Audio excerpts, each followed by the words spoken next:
called my dad to tell him my son Tim was getting hitched. But what Dad didn't know was that a gender had been switched. He said, "Who's the lucky lady?" I said, "His sweetheart's name is Kim." But Kim, he ain't no lady, Dad. Kim, he is a him. I know you're gonna like him, Dad. He's got a PhD. You always said you want a genius in the family.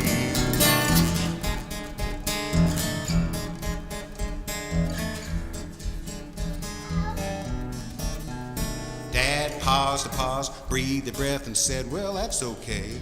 When it comes to matters of the heart, I don't get in the way." He says, "Heck, I'm so old that I remember when it was big news, when Baptists married Catholics and Quakers married Jews. We seem to have survived all those exotic combinations, so I see nothing wrong with this nuptialization."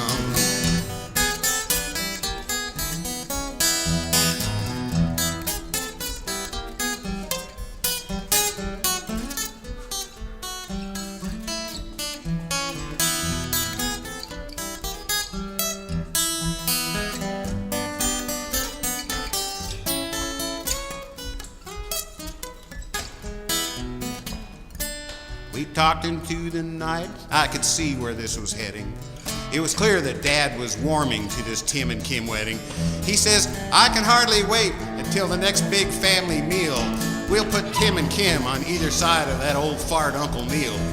He never reads the papers, gets all his news from Fox. He's grumpy as a crocodile and dumber than rocks." He said, "I can see it now.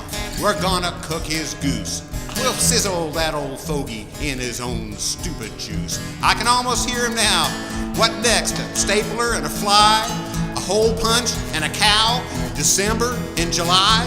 He'll say, 'Aren't there any pretty ladies in your neighborhood? I always knew your side of the family wouldn't come to any good.'" Dad doesn't like Uncle Neil. I said, Dad, please dial it down a stroke. Tim and Kim are not excuses for an intra-family joke. Now they're just two young people that like to snuggle and caress. And it just so happens neither one wears a dress. If Uncle Neil has got it coming, and revenge you must be waging, please leave Tim and Kim out of a retributional equation.